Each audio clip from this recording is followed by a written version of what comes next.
Friends welcome to our channel. నేను మీ అనిల్. ఈ video వచ్చేసరికి సూపర్ సూపర్ సూపర్ నామినేషన్స్ అనే చెప్పాలి. మీ అందరికీ ఎన్ని రోజుల తర్వాత ఇలాంటి నామినేషన్స్ మళ్ళీ చూసాము. దడ పుట్టించే నామినేషన్స్ అయితే ఈరోజు అయితే జరిగాయి. అది మాత్రం చాలా బీభత్సంగా అయితే జరిగాయి. క్లాన్స్ వర్సెస్ క్లాన్స్కి వేరే లెవెల్లో అయితే ఈరోజు ఎపిసోడ్ అయితే బాగుందనమాట. నాకు ఒక పరంగా ఈ వైల్డ్ కార్డ్స్ వచ్చిన తర్వాత జైన్ వెళ్ళిందనమాట ఎపిసోడ్ గ్రాఫ్ అయితే. మన బిగ్ బాస్ ఎపిసోడ్ గ్రాఫ్ అయితే ఈరోజు నామినేషన్స్ అయితే మీరు ఎంతమందికి ఎలా అనిపించిందో కింద తప్పకుండా కామెంట్ చేయండి. వీడియో వస్తే లైక్ చేయండి, బెల్ ఐకాన్ ట్యాప్ చేయండి. మన ఛానల్ ఎవరైనా కొత్తగా వస్తే సబ్స్క్రైబ్ చేయండి. అయితే ఈరోజు అక్టోబర్ 7th ఎపిసోడ్ రివ్యూ ఎలా ఉందంటే, మన కొత్తగా వచ్చిన royal clans versus OG gangsters లానే ఉంది. ఎందుకంటే వీళ్ళకి ఫస్ట్ బిగ్ బాస్ ఏం చేశారంటే, ఫస్ట్ వీళ్ళు ఓజీ గ్యాంగ్స్టర్స్ ఒక క్లాన్ వీళ్ళు గెలడం వల్ల రేషన్ అండ్ బెడ్ టాస్క్ గెలడం వల్ల వీళ్ళకి బెడ్ షేర్ చేసే అవకాశం అండ్ రేషన్ షేర్ చేసే అవకాశం ఓల్డ్ హౌస్మేట్స్కి అయితే ఉంది, అదే ఓజీ గ్యాంగ్స్టర్స్కి.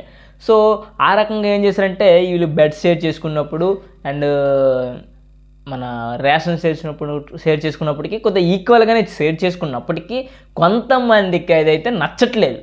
అంటే నచ్చట్లేదు ఇన్ ద సెన్స్ ఏంటంటే, ఎందుకు ఈక్వల్గా ఇవ్వాలి, ఆఫ్ ఇవ్వచ్చు కదా, ఆఫ్ ఎందుకు ఇవ్వాలి, 70-25 ఇవ్వచ్చు కదా అనే రకంగా అయితే ఉన్నారు. బట్ కొంతవరకు ఓకే అన్నట్టు అయితే ఉన్నారు, ఎందుకంటే వాళ్ళు కంటెస్టెంట్సే కాబట్టి.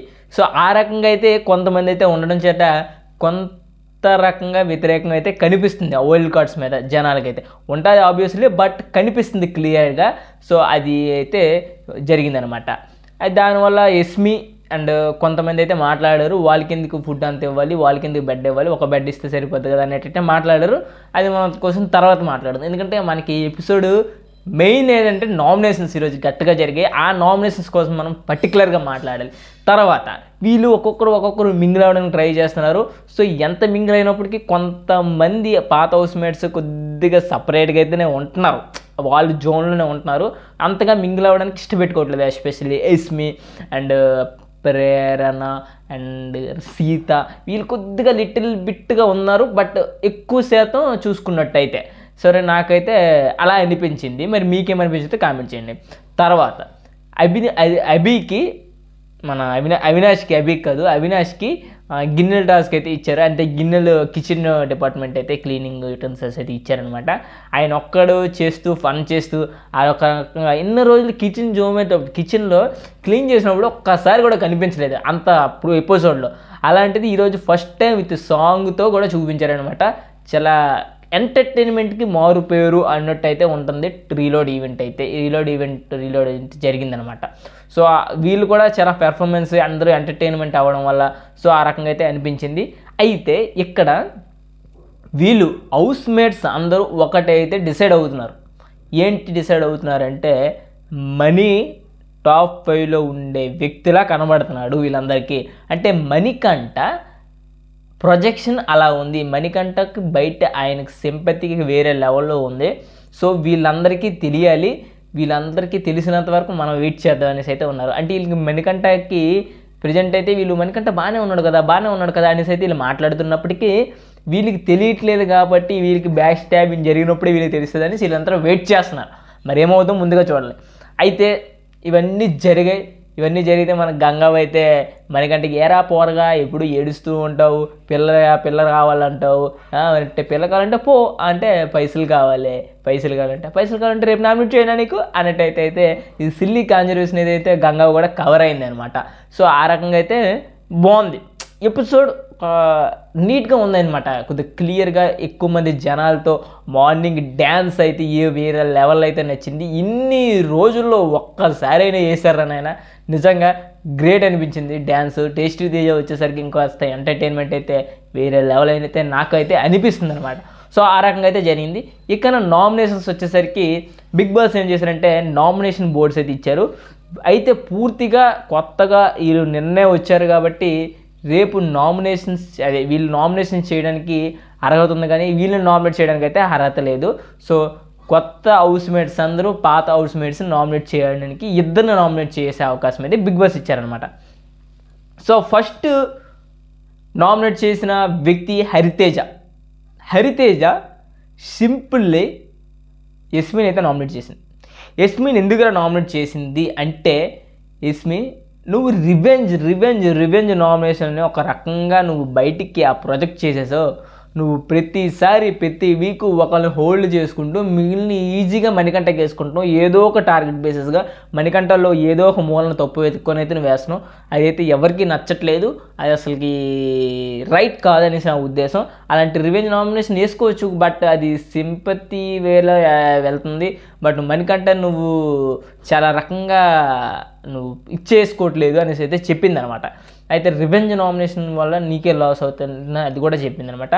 దానికి యస్మి ఏం చెప్పిందంటే, నేనైతే రివెంజ్ నామినేషన్ అయితే వేయట్లేదు, రివెంజ్ నామినేషన్ నాకు అసలు సంబంధం లేదు. అట్లీస్ట్ ఎన్నిసార్లు నేనే ఆయన్ని ఓదార్చాను, ఇచ్చేసాను, కన్సర్న్ చేశాను. సో నాకైతే రివెంజ్ నామినేషన్ మనీ మీద అయితే ఇవ్వాలని లేదు కానీ అనేసి అయితే చెప్పింది అనమాట. సో మణికంఠ మీద అయితే చాలా గ్లెడ్జ్ అయితే ఉంది, బట్ అది ఏ రకంగా బయటపడిందో మనకు తర్వాత తెలిసిందనమాట. సో తర్వాత హరితేజ వచ్చి పృథ్వీని నామినేట్ చేసింది. పృథ్వీని ఎందుకు నామినేట్ చేసింది అంటే, పృథ్వీ నువ్వు ఇన్ఫ్లుయెన్స్ అవుతున్నావు, క్లియర్గా కనిపిస్తుంది. ఎందుకంటే నువ్వు I am the mega chief అనే దాంట్లో నువ్వు ఏ మాత్రం బుర్ర పెట్టినా నువ్వు పక్కా విన్ అవుద్దో, పక్కా మెగా చీఫ్ అవుద్దు. బట్ నువ్వు అక్కడ కూడా వేరే వాళ్ళ సపోర్ట్, ఆ వేరే వాళ్ళ నీ ఆ గ్రూపు ఏదైతే ఉన్నదో, నీకంటూ ఒక జోన్ ఉందో, ఆ వాళ్ళ సపోర్ట్ నువ్వు తీసుకోవడానికి ఎక్కువ ఇంట్రెస్ట్ చూపిస్తున్నావు. కాబట్టి నువ్వు కాస్త ఇబ్బంది పడి నువ్వు ఆ గేమ్ అయితే ఆడలేకపోయావు, విన్ అవ్వలేకపోయావు. సో పోను వీళ్ళందరూ వెళ్ళిపోవచ్చు, బట్ నువ్వైతే ఉంటావు అని నా నమ్మకం. ఎందుకంటే నువ్వు స్ట్రాంగ్ ప్లేయర్ కాబట్టి నువ్వు ఆ ఒక్కటి గమనించాల్సింది ఎందుకని చెప్పాడు, అయితే చెప్పిందనమాట. అయితే ఈ నా పృథ్వీ ఎక్స్ప్లెనేషన్ ఏంటంటే, నేను ఎవరి దగ్గర ఇన్ఫ్లుయెన్స్ అవ్వట్లేదు, ఇన్ఫ్లుయెన్స్ అయినా కూడా నేను ఎవరి మాట విన్ను, నాకు నచ్చిందే చేస్తాను, ఇది మీ నామినేషన్ కాబట్టి ఓకే ఓబే చేస్తున్నాను అనేసి అయితే చెప్పాను అనమాట. అయితే వీళ్ళకి డిస్కషన్స్ అవుతున్నాయి. పృథ్వీ ఒక స్టేట్మెంట్ ఇచ్చాడు అనమాట, మీరు చూసిన 1 అవర్లో మీరు చూసి చెప్పొద్దు, ఇక్కడ ఉంటారు కదా మొత్తం చూసి చెప్పండి అని చెప్పాడు. 1 అవర్ అనేది ప్రతి ఒక్క ఆడియన్స్ చూసింది, 1 అవర్ చూసే నీకు ఓటేసింది, 1 అవర్ చూసే నిన్ను జడ్జిమెంట్ చేసింది, 1 అవర్ చూసే నేను నాకు సార్ తిట్టింది కూడా. అది ఆ ఎపిసోడే మెయిన్. నువ్వు లైవ్లో ఏం చేసావనేది ఇక్కడ అనవసరం. నువ్వు ఎపిసోడ్లో నీ ఫామ్ ఎంత ఉంది, నీ స్ట్రెంగ్త్ ఉంది, నీ అవేర్నెస్ ఎంత ఉంది, నీ యాక్టివ్నెస్ ఎంత ఉంది అనేది ఎపిసోడ్లోనే కనిపిస్తుంది ఇది అనేది అయితే నేనైతే చెప్పగలుగుతున్నాను. సో తర్వాత నెక్స్ట్ మనకి అయితే వీళ్ళు అనుకుంటున్నారు ఈ మణికంఠని వీళ్ళు చాలా మణికంఠకి అయితే ఎవరు వేయరు, ఎందుకంటే మణికంఠకి వేస్తే నెక్స్ట్ వీళ్ళు ఇబ్బంది పడతారు కదా, మణికంఠ సింపతి ఉంది కదా, మణికంఠని ఇక్కడికి వచ్చి ఎవరు వేయరు, మణికంఠ వీళ్ళంతా సేఫ్ గేమ్ ఆడుతున్నారు అనేసి అయితే యస్మి వీళ్ళందరూ ఫీల్ అవుతున్నారు అనమాట ఒక రకంగా. అయితే తర్వాత వచ్చింది గౌతమ్ వచ్చాడు. గౌతమ్ కాదు నైని పావని అయితే వచ్చింది. నైని పావని వచ్చి విష్ణుకి అయితే నామినేట్ చేసి, విష్ణుని ఎందుకు నామినేట్ చేశానంటే, నువ్వు గేమ్ని అస్సలు సీరియస్నెస్ లేదు, గేమ్లో నువ్వు సీరియస్నెస్గా ఆడట్లేదు, ఎక్కడ చూసినా నువ్వు కనిపించట్లేదు అనలేను కానీ ప్రతి ఒక్క సీన్లో నీ గేమ్ అయితే కనిపించట్లేదు, నీ యాక్టివ్నెస్ అయితే కనిపించట్లేదు, నీ గేమ్ ఆడే తపనైతే నాకు కనిపించట్లేదు, నువ్వు టైటిల్ కొట్టే ఒక ఆలోచన నీకైతే నీకు లేదనేసి అయితే చెప్పింది. అయితే ఈ విషయానికి ఈమెమన్నదంటే విష్ణుప్రియ, నాకు సీరియస్నెస్ నా లైఫ్లోనే లేదు, ఓకే నాకు ఈ గేమ్ అవకాశం వచ్చింది నేను ఆడుతున్నాను అంతే, అంతకు మించి నా పర్సనల్ ఏంటి నా ఏంటి అనేది జనాలు చూసుకుంటారు, ప్రేక్షక దేవుళ్ళు చూసుకుంటారమ్మా అంటుంది. ప్రేక్షక దేవుళ్ళు ఏం చూసుకుంటారు, ఎంతసేపు సొల్లు చెప్తే చూస్తారని అయితే ఎవరు అనుకోవట్లేదు కదా. ప్రతి ఒక్క ఎఫర్ట్ అయితే పెట్టాలి. నాకు చీఫ్ అవ్వాలని లేదు, ఈ వారం చీఫ్ అవ్వలేదు, ఈ వారం వేరే వాళ్ళకి చీఫ్ అవకాశం ఇస్తాను, అవంటే వేస్ట్. ఎందుకంటే ఎండ్ ఆఫ్ ద డే నువ్వు 15 వీక్స్లో నువ్వు ఏం పొడిచావు అనేది పాయింట్. అంతేగాని నేను ఆడుతో సెల్లు వేసుకొని ఈడితో సెల్లు వేసుకొని ప్రేక్షక దేవులు ఓట్లు వేసేస్తారంటే ఎవడు అంత ఎర్రినా కొడుకు అవ్వలేడు. అందుకే నువ్వు లాస్ట్ 3rd పొజిషన్లో ఉన్నావు మొన్నటి వరకు. అది ఇంకా నీకు ఇష్టం, అర్థం చేసుకుంటే పనికి వస్తావు. అదైతే నేను క్లియర్గా చెప్తున్నాను, విష్ణుప్రియ ఫ్యాన్స్కి కూడా చెప్తున్నాను. విష్ణుప్రియ ఫ్యాన్స్ విష్ణు ఏం ఆడట్లేదు అనేసి అందరికీ తెలిసింది, బయట కూడా అదే ప్రొజెక్ట్ అయింది, అండ్ మన కొత్త హౌస్మేట్స్ కూడా అయితే అదే చెప్తున్నారు. సో అదైతే జరిగిందనమాట. తర్వాత నైని పావన్ వచ్చి సీతకి వేసింది. సీతకి ఎందుకు వేసిందంటే, నువ్వు బాగా క్రయింగ్ చేస్తున్నావు, క్రయింగ్ వల్ల నీ గేమ్ అయితే పోతుంది, నువ్వు ఓన్లీ ఎమోషన్స్ అనేవి పట్టుకునే ఉంటున్నావు, నువ్వు ఎమోషన్స్ పట్టుకొని ఏమీ చేయలేవు, నువ్వు గేమ్లో ఆవిడంటే నువ్వు అన్నది మరి నువ్వు ఆడవా, నువ్వు వెళ్ళిపోయినట్టు, నువ్వు ఇన్ ద సెన్స్ నువ్వు అప్పుడు ఎలిమినేట్ అయినప్పుడు కూడా నువ్వు అందరూ ఏడ్చారు అంటే నేనైతే ఎక్కడ ఆడలేదు, నేను ఎవరు ఎలిమినేట్ అయిపోయిన ఏడవలేదు, నా కోసం అందరూ ఏడ్చారు. బిగ్ బాస్ అనేది ఒక చాలా పెద్ద ప్లాట్ఫామ్, ఇందులో అవకాశం రావడం ఎక్కువ. సో మీరు ఎంత యూజ్ చేసుకోవాలి, మీ ఎంత ఎఫర్ట్స్ పెట్టాలనేది ఇంపార్టెంట్. బట్ మీ గేమ్ అయితే నాకు చీఫ్ వరకు అయితే కనిపించింది, చీఫ్ నుంచి అయితే నాకు కనిపించలేదు అయితే చెప్పింది. అండ్ మీ వార్మింగ్ కూడా నాకు కొంచెం తక్కువ అనిపించింది, మిమ్మల్నితో కలిసే ఆ బాండింగ్ కోసం మీరు వెంటనే ఓపెన్ అప్ అవ్వట్లేదని నాకైతే అనిపించింది అనేసి నేను ఈ పని చెప్పింది. అబ్సల్యూట్లీ గుడ్ నామినేషన్ అయితే నాకు అనిపించింది అనమాట. ఇన్ని రోజులు ఎంత గట్టిగా నామినేషన్ అయితే నాకు ఎక్కడ జరగలేదని అనిపించింది నాకైతే. అసలు వీళ్ళు పొడుచుకోవడం, గ్రూపులు పొడుచుకోవడం తప్పించి ఎలాంటి నామినేషన్ నేనైతే ఎక్స్పెక్ట్ చేయలేదు. మంచి ట్విస్ట్ అయితే ఇదైతే నాకైతే అనిపించింది. సో తర్వాత గౌతమ్ అశ్వత్థామ 2.0 అయితే వచ్చాడు. అశ్వత్థామ 2.0 ఫస్ట్ విష్ణుప్రియకి వేశాడు. విష్ణుప్రియ ఎందుకు వేశాడంటే, విష్ణుప్రియ నీ గేమ్ ఎక్కడ కనిపించట్లేదు, నువ్వు పక్కన వాళ్ళ మీద ఉన్న ఇంట్రెస్ట్ నీకు గేమ్ మీద అయితే లేదు. అండ్ నువ్వు పక్కన వాళ్ళతో పక్కన వాళ్ళ కోసం నువ్వు గేమ్ ఆడుతున్నావు తప్పించి నీ కోసం ఎక్కడ నువ్వు స్టాండ్ తీసుకోవట్లేదు, నీ కోసం నువ్వు ఎక్కడ మాట్లాడట్లేదు. అండ్ సెన్స్లో అయితే విష్ణుప్రియని అయితే నామినేట్ చేశాడు. అండ్ నువ్వు అర్థం చేసుకుంటావేమో అనేసి అయితే అనుకుంటున్నాను అనేసి చెప్పాడనమాట. తర్వాత సీత, అండ్ సీతకి ఏం చెప్పాడంటే, ఐ థింక్ సీతనా, తర్వాత గౌతము ఎస్మికి అయితే నామినేట్ చేశాడు, సీతకు కాదు ఎస్మికి నామినేట్ చేశాడు. ఎందుకంటే రివెంజ్, ప్రతి విషయంలో నువ్వు రివెంజ్ తీసుకున్నట్టే అనిపిస్తుంది. ఎందుకంటే అక్కడ పప్పీ టాస్క్లో కూడా నువ్వు మణికంఠని కన్సర్న్ చేసావు, బట్ అంతకుముందు ఒక మాట అని చెప్పు, నేను ఎలా అయినా నీ బొమ్మ తీస్తారా అనేసి అయితే నువ్వు అదొక ఏంటంటారు ట్యాంక్ చేసినట్టయితే అనిపించింది అనేసి ఆయనైతే చెప్పాడు. బట్ ఆవిడైతే క్లియర్గా చెప్పింది, నేను స్పిరిట్గా తీసుకుంటాను, నా గేమ్ వచ్చేసరికి నేను స్పిరిట్గా గేమ్ ఆడతాను, అంతవరకు నేను స్ట్రాటజీ యూజ్ చేస్తాను, అంతకు మించి నేను ఎక్కడ స్ట్రాటజీ యూజ్ చేయను, ఎందుకంటే వాళ్ళ దగ్గరే యూజ్ చేయను, ఎందుకంటే నీ గేమ్లో స్ట్రాటజీ యూజ్ చేస్తాను. నేను మిగతా వాళ్ళ దగ్గర ప్రతి ఒక్కరి దగ్గర నేను కన్సర్న్గా ఉంటాను, ప్రతి ఒక్కరి దగ్గర నేను మంచిగానే ఉంటాను. ఇన్ ద సెన్స్ మణికంఠకి నాకు అంతగా పడకపోయినా నేను అక్కడికి వెళ్ళి నేనే ఫస్ట్ వెళ్ళి వాదాచాను అనేసి అయితే చెప్పింది. అందరికి హౌస్ మొత్తానికి చెప్తున్నా, ఇది మాత్రం మీరు అర్థం చేసుకుంటే బాగుంటుంది అనేసి అయితే చెప్పింది ఇస్మి. సో గౌతమ్ నామినేషన్స్ కూడా ఓకే బాగానే ఉంది.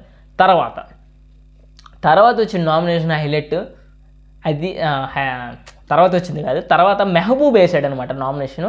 ఇది కాస్త డౌన్ అయిందేమో అనిపించింది, ఎందుకంటే ఆయన బయట చూసింది ఏమీ వేయలేదు అనిపించింది, ఎందుకంటే బయట ఆయన తక్కువగా చూసినాడేమో అనిపించింది నాకైతే లిటరల్లీ. సో అయితే ఆయన ఏం చేశాడంటే ఫస్ట్ సీతకి అయితే వేసాడు. సీత నేను ఎందుకురా నీకు వేసానంటే, నువ్వు ఫస్ట్ నాకు వామ్ వెల్కమ్ లేదనిపించింది, ఎందుకంటే వచ్చినట్టు అదే నేను చెప్పినట్టు కొద్దిగా దూరం అంటే మమ్మల్ని కొద్దిగా నువ్వు ఎవడరా బాబు వీడు వచ్చాడు అన్నట్టయితే చూస్తున్నట్టు అనిపించింది. సో నాకు అందుకోసం నీతో అంత ప్రతి ఒక్కళ్ళ దగ్గర 10 నిమిషాలు నేను తీసుకున్నా, బట్ నీ దగ్గరికి వచ్చేసరికి నువ్వు అంత ఓకే చేయలేకపోయావు అనేసి అయితే నాకు అనిపించింది అనేసి అయితే సీత గేశాడు. సీత కూడా దాన్ని యాక్సెప్ట్ చేసింది. సీత కూడా దాన్ని నెక్స్ట్ టైం నుంచి ఫర్దర్గా చూడుకోకుండా అయితే చేస్తానని చెప్పింది. తర్వాత యస్మిని అయితే నామ్ చేశాడు. యస్మి కూడా సేమ్, నువ్వు కూడా మేమందరం వచ్చాం, వీళ్ళందరూ ఎవడరా కొత్త వాళ్ళు అంటే ఎస్ అంటుంది. ఆవిడకి ఆ ఫీలింగ్ ఉంది, ఫస్ట్ నుంచి ఉంది, ఇలా ఆడరా మనం మొదటి నుంచి ఆడుతున్నాం మనకేంట్రా అన్నట్టయితే ఉంటుంది. కానీ అందరూ వచ్చారు, బట్ ఆ మిల్క్ ఏదైతే ఉందో నాకు మిల్క్ వీళ్ళ కోసం ఉన్నాయంట, వీళ్ళు ఒక పాలు ప్యాకెట్ అడిగితే నాకు అయిపోద్ది, నాకు వద్దు అనేసి అయితే ఆ మాట అన్నదంట. సో ఆ రకంగా కొన్ని వీళ్ళకి మేము సపరేట్గా చూస్తున్నాం నాకేమో అనిపించింది. అండ్ మీ విషయం కూడా నాకు అంత తక్కువగా అనిపించింది నాకున్న ఈ 24 అవర్స్లో అనేసి చెప్పాడనమాట. అయితే ఈయన ఇద్దరు నామినేషన్. తర్వాత మెహబూబ్ తర్వాత ఇది super duper hit nomination Teja. ఏ రకంగా అంటే, బిగ్ బాస్ మీరు నాకు 8 మందిని నామినేట్ చేయాలనుకుంటే 8 మందిని నామినేట్ చేస్తానని చెప్పాడు అనమాట. ఎందుకంటే ఏంద్రా మీరు ఏంది ఒక్క రోజైనా మీరు పెర్ఫెక్ట్గా డ్యాన్స్ చేశారా ఫస్ట్ మార్నింగ్ సాంగ్కి? ఇన్ ద సెన్స్ మీకు కుక్కలు కూడా అడిసే ఎప్పుడు బిగ్ బాస్ చరిత్రలో కుక్కలు ఆడడం ఎవరికి తెలియదు, అలాంటి మీకు కుక్కలు అడిచేయంటే ఇంకా ఎంత వర్స్ట్గా ఉంది. నేను చెప్తున్నా రేపు నుంచి కలిసి ప్రతి ఒక్కరు డ్యాన్స్ చేద్దాం, ఎవరికి డ్యాన్స్ రాకపోతే నేను వచ్చి నేర్పిస్తానట్టయితే చెప్పాడు. నేను అవకాశం ఇస్తే 8 మంది నామినేట్ చేస్తానని చెప్పాడు అనమాట. అది సూపర్, ఎందుకంటే ఎక్కడ చిరాకు, గేమ్ లేదు, డ్యాన్స్ లేదు, ఎంటర్టైన్మెంట్ లేదు, నిజంగా వరస్ట్ అనిపించింది. సో వీళ్ళు వచ్చాకైనా వరస్ట్ ఎంటర్టైన్మెంట్ కుదురుతుంది ఏమనేసి నేను అనుకుంటున్నాను. అయితే చెప్పాడు ఫస్ట్ నామినేషన్ వచ్చి ఎవరికి వేసాడంటే ఆబ్వియస్లీ సీతకైతే వేశాడు. సీతకి ఎందుకు వేశాడు అంటే, సీత గారు మీరు మీ క్లారిటీ ఆఫ్ థింకింగ్ని, మీ గేమ్ని, మీ మైండ్ని మార్చేసుకున్నారు, మీ గేమ్ని స్టెబిలిటీ లేదనేసి అయితే చెప్పాడనమాట. ఎందుకు స్టెబిలిటీ లేదంటే, మీరు ఫస్ట్ చీఫ్ అయిన తర్వాత మీరు నామినేషన్ ఒకరిని తీసేయాలంటే ఫస్ట్ హౌస్ మొత్తం డిసైడ్ అయిన మణికంఠన్ అయితే తీసుకున్నారు. తర్వాత నబిల్ దగ్గరికి అడిగి మణికంఠన్ తీయలేరా మళ్ళీ మొన్న సింపతి అన్నీ అనేసి నేనే సెల్ఫ్ తీసుకున్నాను అని చెప్పారు. మళ్ళీ బిగ్ బాస్ కారణాలు అడిగిన తర్వాత మళ్ళీ మణికంఠన్ తీశారు. మీకు అక్కడ మొత్తం కాన్సర్వేషన్లో మీకు క్లారిటీ ఆఫ్ థింకింగ్ పోయింది. అండ్ బిగ్ బాస్ కారణాలు అడిగారనేసి అలా చేసిన అనేసి అయితే చెప్పింది. అలా కొన్ని అయితే చెప్పాడు. అది వేరే లెవెల్లో అయితే అనిపించాయి అనమాట. ఎపిసోడ్ తప్పకుండా మిస్ అవ్వకండి, అదైతే చూడండి తప్పకుండా. ఆ రకంగా అయితే నాకు అనిపించింది, అలా దుమ్ము లేపడరా బాబు అనిపించింది. ఎందుకంటే ఆ రకంగా అయితే చేశాడు. తర్వాత మణికంఠన్ చేశాడు. వీళ్ళందరూ అనుకుంటున్నారు మణికంఠన్ ఎవరు చేయడు. మణికంఠ అని పేరు పెట్టుకుని ఎస్మీ క్లాప్స్ కొడుతుంది. అలా ఉంటుంది గ్లెడ్జ్. మణికంఠ కూడా చెప్పాడు, బ్రో ఈ సింపుల్లీ సూపర్ గేమర్ బ్రో మీరు అన్నాడు. ఎందుకంటే మీరు ప్రతి ఒక్క విషయాన్ని మీరు అక్కడ ప్రొజెక్ట్ చేయాలని చేస్తారా, మీరు సింపతితో చెయ్యాలని చేస్తారా, అక్కడ ఇది చేస్తే బాగుందని చేస్తారా అంటే, లేదు బ్రో నాకు అక్కడ ఏ ఎమోషన్ వస్తే అది యూజ్ చేస్తాను బ్రో అంటే, బ్రో మణికంఠ బ్రో నేను ఒక విషయం చెప్తున్నాను, ఒకరోజు ఒక మనిషి ఏడిస్తే బాగుంటే అది క్లియర్. ఒక మనిషి ఏడిస్తే ఓదార్చడం బాగుంటుంది, 2 రోజులు ఏడిస్తే నచ్చజెప్పడం బాగుంటుంది, 3 రోజులు ఏడిస్తే ఇంకా ఈడు బాధలో ఉందని చెప్పచ్చు, 4 రోజులు ఏడిస్తే ఏందిరా అయ్యా ఎప్పుడు బాధ అన్నట్టే ఉంటుంది. ఎవరికైనా అలాగే ఉంటుంది, అర్థమవుతుందా? సో అంటే దానికి కూడా మణికంఠ ఎస్ అని అంటున్నాడు. సో మీరు ఏం చేస్తారంటే, ఒకవేళ మీకు డైరెక్ట్గా అది వచ్చినట్టయితే నో ప్రాబ్లం. ఇన్ కేస్ మీరు అక్కడ అది యూజ్ చేయాలనుకుంటే మాత్రం మీరు గుడ్ గ్రామర్ పో అన్నారు, అంతే కదా. అక్కడ ఇంతవరకు ఎవరికి దొరకకుండా అంతగా మేనేజ్ చేయడం అంటే గ్రేటే కదా మాస్క్. సో అది చెప్పాడు. తర్వాత మీరు ఒక పెద్ద మిస్టేక్ చేశారు. ఒకవేళ మీరు ఎస్మీది మీకు ఇవ్వలేదు అంటే, ఎస్మీ ఫుడ్ అయితే మీకు ఇవ్వలేదు, ఫుడ్ టాస్క్ రిలేటివ్ మీకు ఇవ్వలేదు. ఒకవేళ ఇచ్చుంటే అక్కడ ఎస్మీ హైలైట్ అవుతును. మీరు తర్వాత ఎస్మీది ఇస్తే మీరు హైలైట్ అవుతారు, వేరే రేంజ్ లెవెల్లో ఉన్నావు. బట్ మీరు అక్కడ ఇవ్వలేదు. ఎందుకంటే నాకు కూడా ఇవ్వాలనిపించలేదు, నాకు కూడా ఇవ్వకపోతే బాగుంది అనిపించింది. బట్ అక్కడ పృథ్వీ ఏం చెప్పాడంటే, నీకు నాకు ఎవరిది వచ్చినా మనకంటే నాదైతే తీసుకోకు, వేరే వాళ్ళది తీసుకునేసి అయితే చెప్పాడు. అనేసి అంటే నాకు అమ్మ సెంటిమెంటు కాస్త అనేసి అయితే చెప్పాడు. ఏదైనా బ్రో మీకు ఇవ్వమని నేను చెప్పలేదు, మీరు ఇచ్చుంటే మాత్రం మీరు హైలైట్ అయ్యారు అనేసి అయితే చెప్పాడు. తోపు లెవెల్ నామినేషన్స్ ఊహించాడు అనమాట జనాలందరిని. అయితే నాకు లిటరల్ అనిపించింది, భయపడ్డారు అనమాట. అంతగా హౌస్ మేట్స్ అయితే భయపడుతున్నారు, ఏం నామినేట్ చేస్తున్నారు, ఏం లూప్స్ ఉంటాయి, ఏంటి అనేసి. అయితే ఈరోజు ఎపిసోడ్ అయితే చాలా బాగుంది. ఇంకా మిగిలిన నామినేషన్ అయితే రేపు చూడబోతున్నాం. వీడియో అయితే లైక్ చేయండి అండ్ బెల్ ఐకాన్ అయితే ట్యాప్ చేయండి. Thank you guys.